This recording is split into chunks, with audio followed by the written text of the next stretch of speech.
Well, hello, students of philosophy. This is your instructor. I'm K.D. Borcoman. I hope everything's going well for you this semester. Students of psychology, students of ethics, students of environmental philosophy and environmental psychology need to take into consideration some questions I'm about ready to provide you with. Also, a little exploration in going out to the desert and actually meditating upon some important themes that have to do with intrinsic value as opposed to instrumental value. But we've had a chance to be able to discuss in previous sessions the meaning of these terms, and of course there is no univocal sense that can be given to either intrinsic value or, for that matter, instrumental value, but they clearly can be categorized as distinct terms. Now, I'd like you to think about a couple of things as you're watching the video, and then we'll go over and repeat a couple of the questions that emerged from our little meditative experience in Joshua Tree. Now, get ready to take some notes, and also what I'm going to be asking you to do is next week, when we have our next session, is to do your own YouTube video. Try to surpass, it shouldn't be too difficult to do, my own effort. Try to find a natural, wild place, and I'll go into a little bit more detail a little bit later on that. But let's take a look at this little video just to give you an idea of what I'd like you to do for your video journal. We're now going to try to do some application sharing.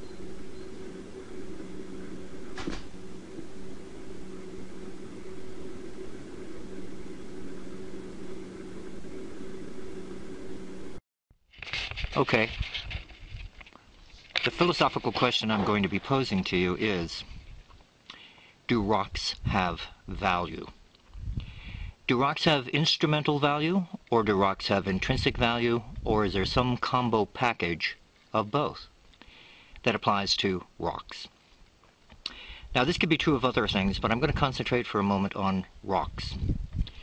I'm here at Joshua Tree, making one of my many trips to the Southland and back again.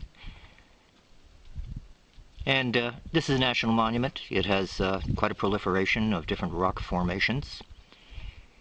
There are cacti, mesquite bushes, other flora which I'm going to attempt to identify at some point in time here. But that is my question. I'd like it to be a leading question at some point in time, something that we might be able to discuss together as a group in dialogue. We'll call it the Rock Dialogue. Now let me give you a quotation from a famous philosopher. So here's what the famous philosopher Holmes Wollstonee III has to say.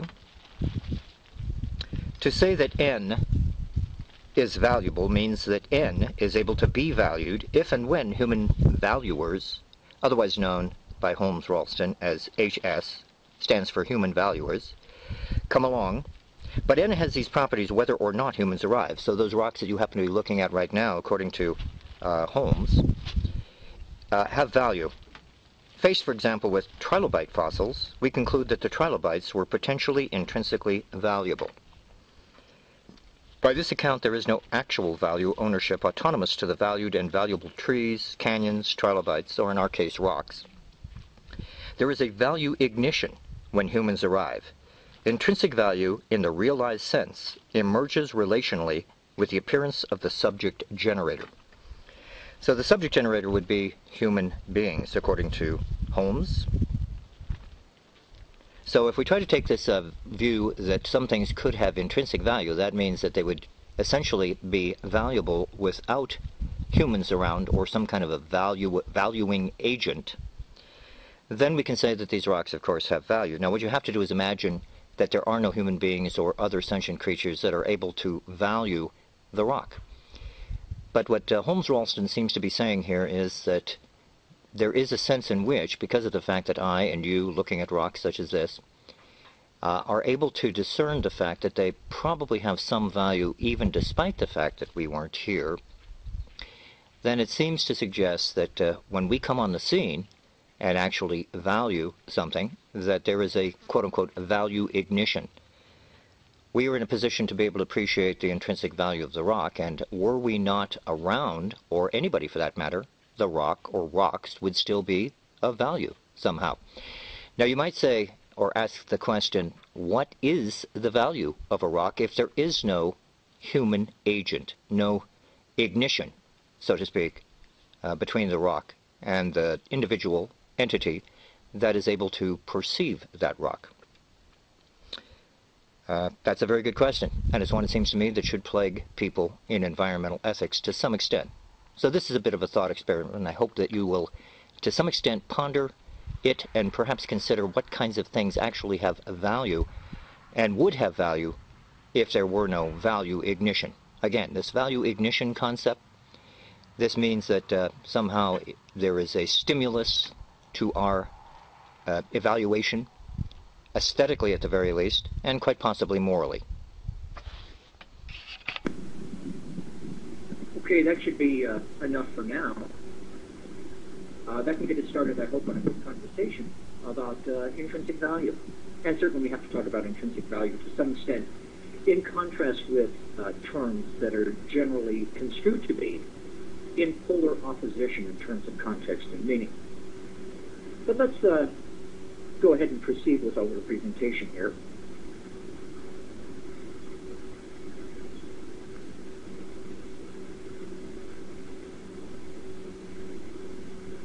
I want you, first of all, to do your utmost to try to think about what intrinsic value is, and also to try to provide a definition, if you possibly can, by looking through a variety of sources. Now, of course, Wikipedia, if you happen to have access to the internet, is a fine place to start, but it's not the place to end. It should get you started on your exploration of this term, intrinsic value. Instrumental value.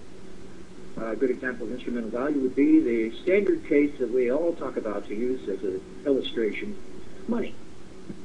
Usually, but of course I'd never be one inclined to say that it's always the case, but usually it is the case that we treat money as a means to an end. We don't want to just have money. Now, I grant you there may be people that hoard it, and perhaps from their own subjective orientation they find the simple having of money of intrinsic value, or that the money itself somehow is intrinsically valuable. Of course, this brings us to a concern about just what it is exactly you're valuing when you have a piece of paper before you that presumably represents something else, like gold or silver, uranium, something. Money is then generally construed to be an instrumental value. It is appropriate to have money so that you can go on to do other things, like take a good vacation, buy a nice car, attract friends, network responsibly, get a beautiful house, things like that. So money is not in and of itself generally construed to be intrinsically valued. It's construed to be instrumentally valued. I'm sure you have a very good idea of what that means.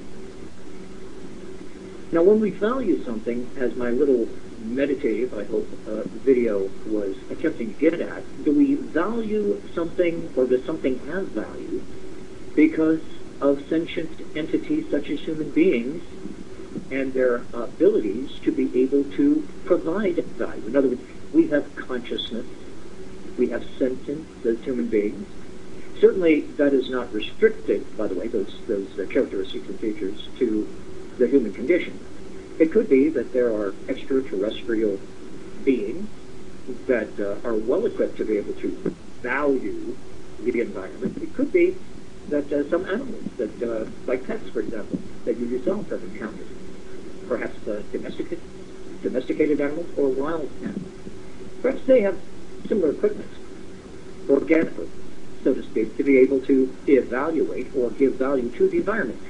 But one of the readings that has been assigned to you, that comes from one G.E. Moore, famous 20th century philosopher, tends to negate the idea that human beings and sentient entities in general are required for there to be intrinsic value. Again, intrinsic means that something has value in and of itself, regardless of whether or not anybody or anything is around to value it.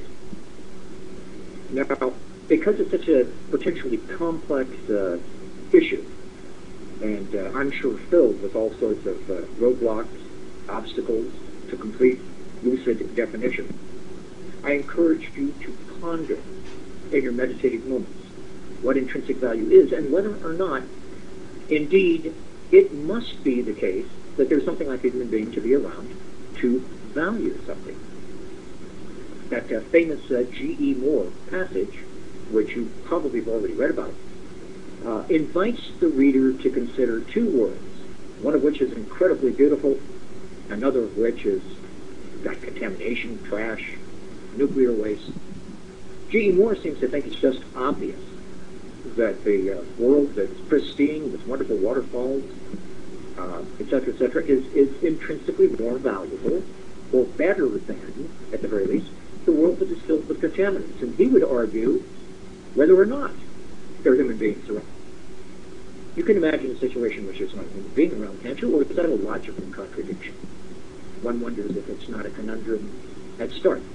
But at the very least, I want you to think about these issues and look at these references. Holmes Ralston, Aldo Leopold, of course, who wrote the famous land epic, Henry David Thoreau.